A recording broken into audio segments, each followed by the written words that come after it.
Okay, so we're continuing in section 2.6. Our next transformation type is what's called a reflection. So when we reflect a graph, we basically flip it across some line. And the size and the shape of the graph remains the same, but there's usually a difference in the orientation. So just as an abstract example, suppose I have a shape that looks like, say, the letter R. If I reflect that in this green dotted line, it would look something like so. If I were to take it and reflect it in this dark blue dotted line, it would look something, and I'm really making a mess of this, like that. So the orientation is different, and where it is kind of depends upon where the line is. If we reflect it across a nearby line, it stays close. If we reflect it across a line far away, it goes far away. So the size and shape has remained the same, but this thing is moving and the orientation is different. Now, in practice, we're usually just concerned with reflecting something across the x-axis or across the y-axis. And let's just be clear here. I'll get rid of this, it's getting in the way.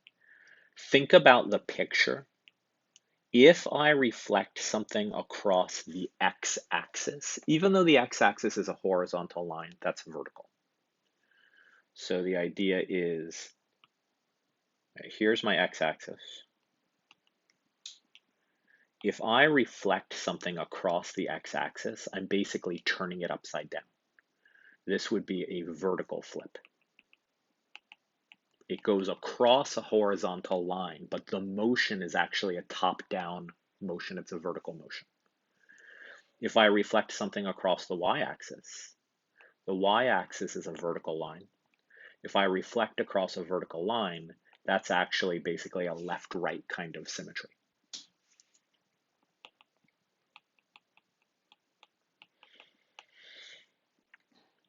And the formulas here are pretty simple. So we're starting with just some parent function called f.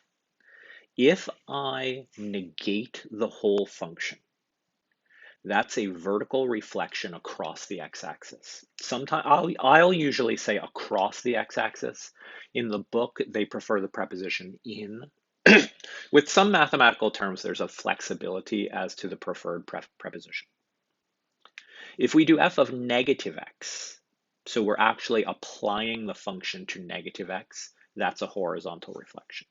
So we're noticing negatives reflect things, but there's an issue of, is that negation happening outside the real action of the function or inside?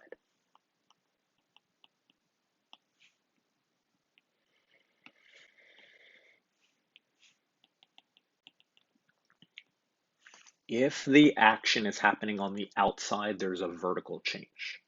And you might notice that was the same as how our translations worked. Adding or subtracting outside the function shifts up or down. Monkeying around inside the formula does a horizontal effect. Here, negating inside the formula does this horizontal flipping. All right, so here's what I want you to try to do. Actually pause and attempt to do all of this. First, sketch the line y equals 3x plus 3. And you don't need this to be in great detail, just quickly draw something. Then draw what that line would look like if you reflected it across the x-axis and try to come up with the formula. Take that original and reflect it across the y-axis and see what's the formula. And then check all of this on a graphing program. So please hit pause and give this an attempt. And check them before I do, if possible. If you're not careful, it's really easy to put the negatives in the wrong spot. So make sure you're getting these right, and if you're not, pay attention to what you need to fix.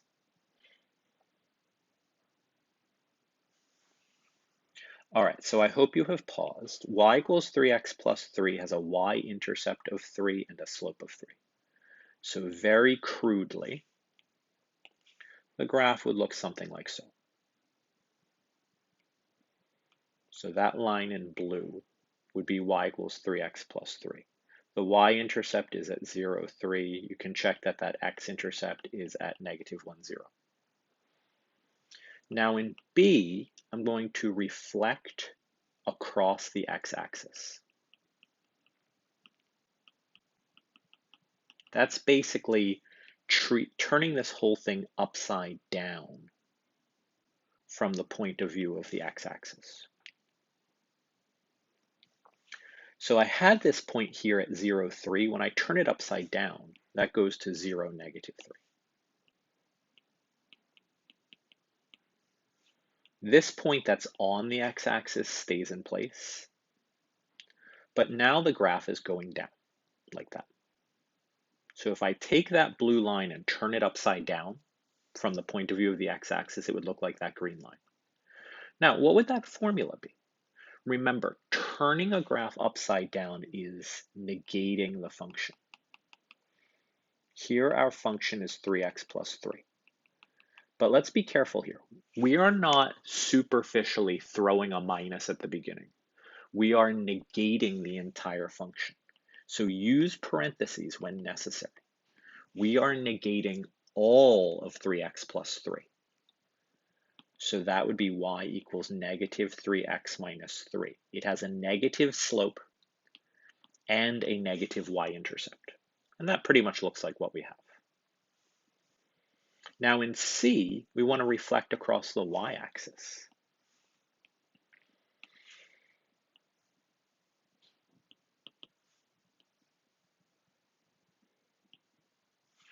If we reflect across the y-axis, this point at negative 1, 0 goes over to 1, 0. 0, 3 stays where it was.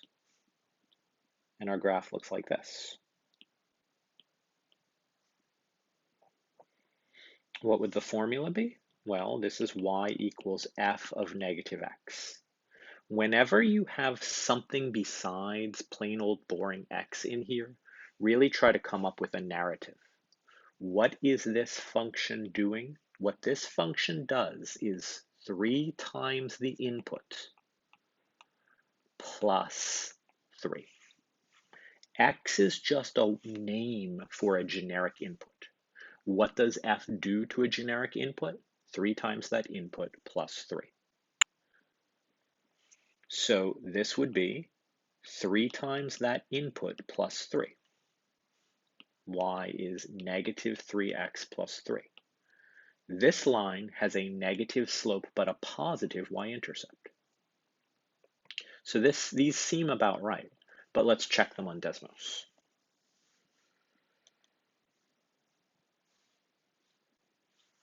So we were starting with y equals 3x plus 3. Now, the second one was negative 3x minus 3.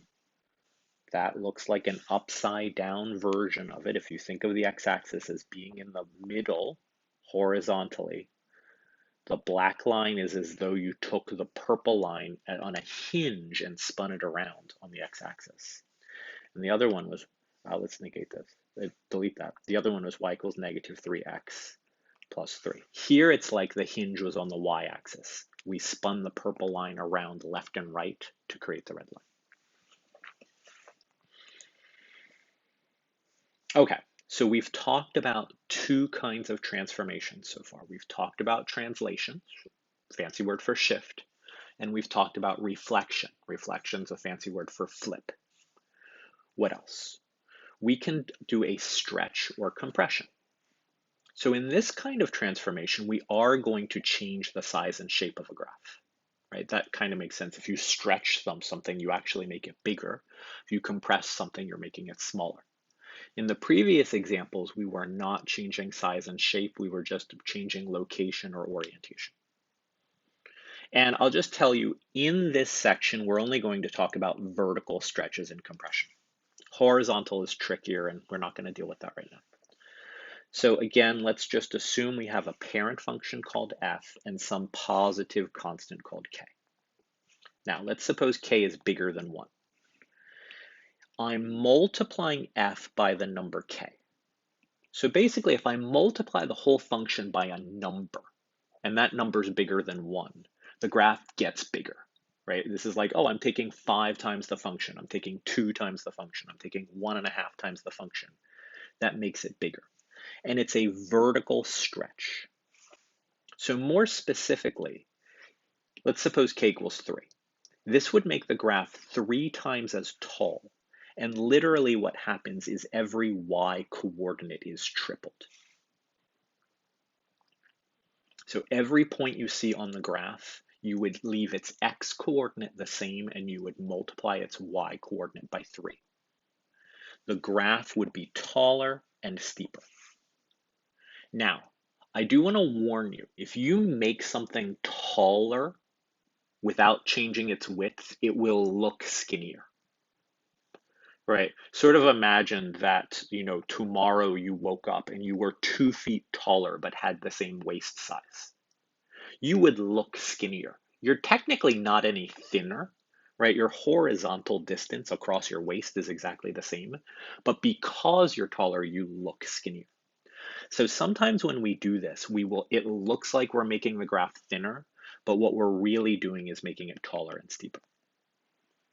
Now, what happens if we multiply by a number that's smaller than 1? Right? What if I take the half of a function or 1/10 of a function? Well, there we're compressing it. So it's the same idea, but if I multiply by a number bigger than 1, things get bigger. If I multiply by a number smaller than 1, things get smaller. So we would compress by a factor of k. So for example, if we're multiplying the function by 1/2, every point on the graph would have its y coordinate made half as big. So the graph would look half as tall. Right? It would look shorter by a factor of 1/2. It would look less steep.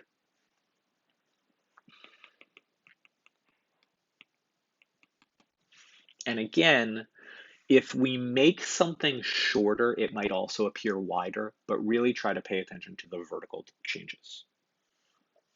Right? So here's an example. I'm giving you a graph of h.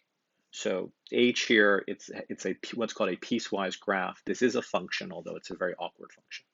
Don't get thrown by the 2 different colors. That's what Desmos did.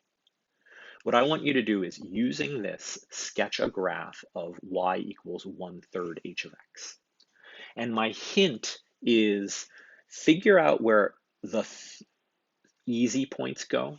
So that corner in the middle, the left endpoint and the right endpoint, if you can figure out where those go, it's easy to figure out everything else. So hit pause and try to figure this out.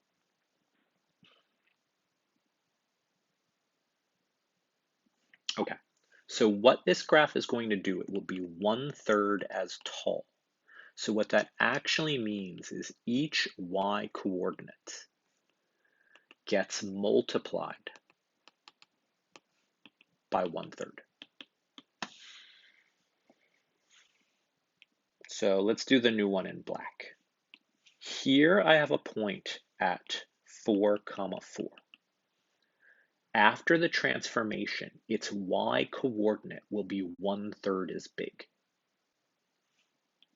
And 1/3 times 4 is 4/3, which is 1 1/3. So this point will get 1/3 as tall. It'll stay in the same horizontal position, but now its y coordinate will be 1 1/3. So 4, 4/3 is where that point winds up. If you measured out, you could check that this height, compared to the x-axis, is triple this height. Now, where does this point go? This point's at 0, 6. 1/3 of that is 0, 2. This point over here is at -6, 0. 1/3 of that is still at -6, 0. If y is 0, it stays in the same place. And now let's just connect the dots.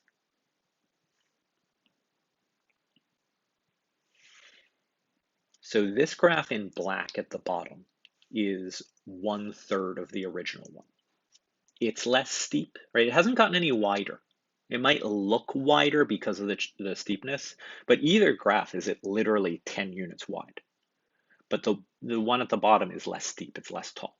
We've taken that original graph and we've kind of just crammed it down. We've compressed it towards the y-axis so it's less tall. All right. A note here is all of the rules for these different types of transformations and how we monkey around with the graph, they are all listed on page 102. So I would recommend maybe have a copy of that really handy for when you're doing problems or quizzes or things like that. because it's going to take you a little while to remember all these rules. So if you have them in a convenient place as you're practicing, it'll make your life a lot easier. Now, I want you to know we can apply multiple transformations to the same graph. So let's do an example. We're going to start with f of x is x squared minus 1, and we've already graphed that one. I'll go back and fix it on Desmos in a second. So for each of these, what we're going to do is we're going to give the corresponding formula, and then we'll check by graphing.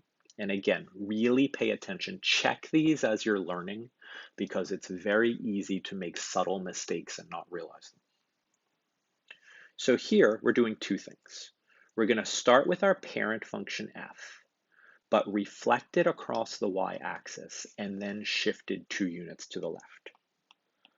So let's just do this in steps. Our parent is y equals f of x equals x squared minus 1. So first we're going to reflect across the y-axis. That's our horizontal flip. You might remember that that's negating the x inside the formula. Let's make sure we have the narrative here. This is input squared minus 1.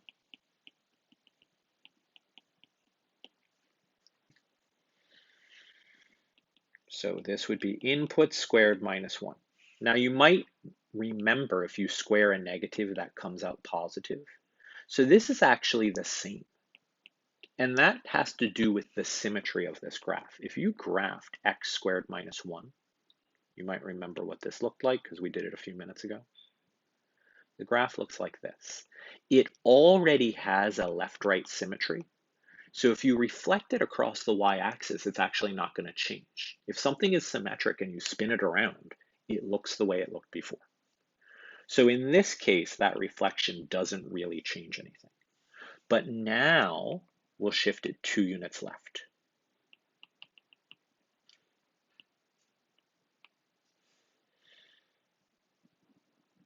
So what we're at right here is the same thing.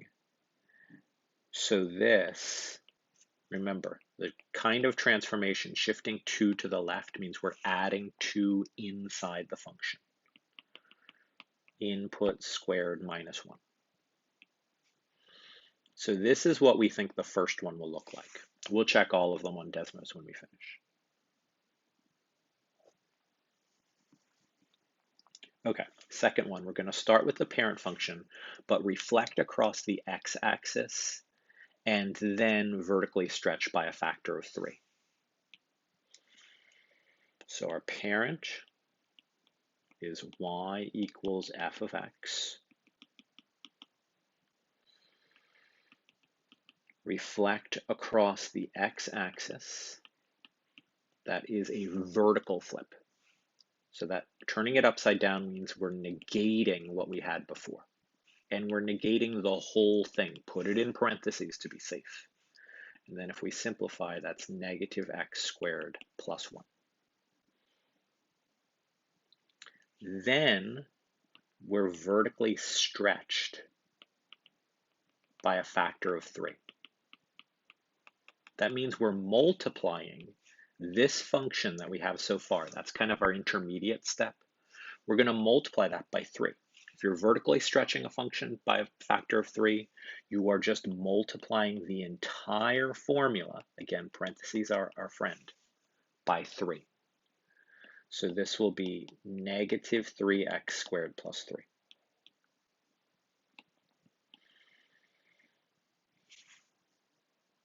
And then finally, in this last one, we're going to vertically compress by a factor of 1/2 and then shift down by 2 units.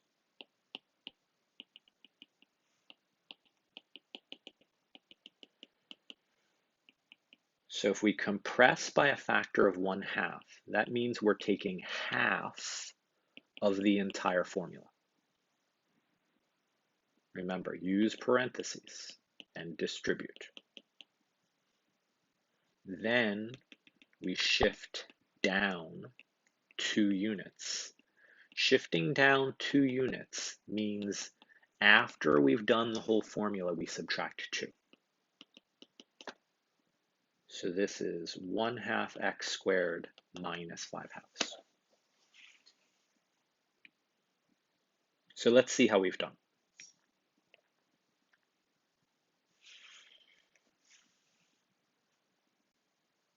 So the parent graph we're working with is x squared minus 1. Now what we said we would do in part A is we would do a left-right flip and then shift it 2 to the left. So try to imagine what this would look like if we did a left-right flip and then shifted it 2 to the left. And we said this would work out like so.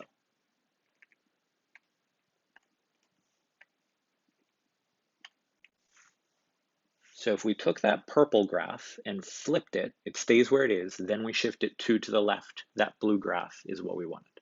So that one looks good. What is our next one? In our next one, we said we would turn it upside down and then make it 3 times as tall, 3 times as steep, stretching by a factor of 3. There are a few different ways you can describe that. So that one worked out to, let's look at our formula again, negative 3x squared plus 3.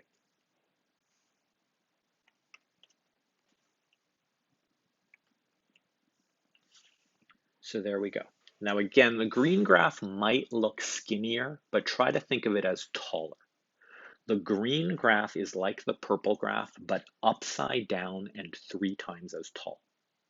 When you make something 3 times as tall, it does appear skinnier, but the real change here is vertical. And then finally, we were going to make it half as tall and then shift down by 2 units. So try to imagine making that graph half as tall and then shifting it down 2 units. We said that would be y equals 1/2 x squared minus 5/2. So this does look wider. It's actually shorter. Sometimes it's really hard to see how we've monkeyed around with these. But what we've done is we have made the graph half as steep and we've shifted it down. It's hard to see that in the graph, but I promise you this is the right picture. All right, so there is a lot that was covered in this video. We'll be doing a lot of practice with this in class. In fact, even though I'm making this video, I think I'm going to introduce a lot of this in class, but we will end the video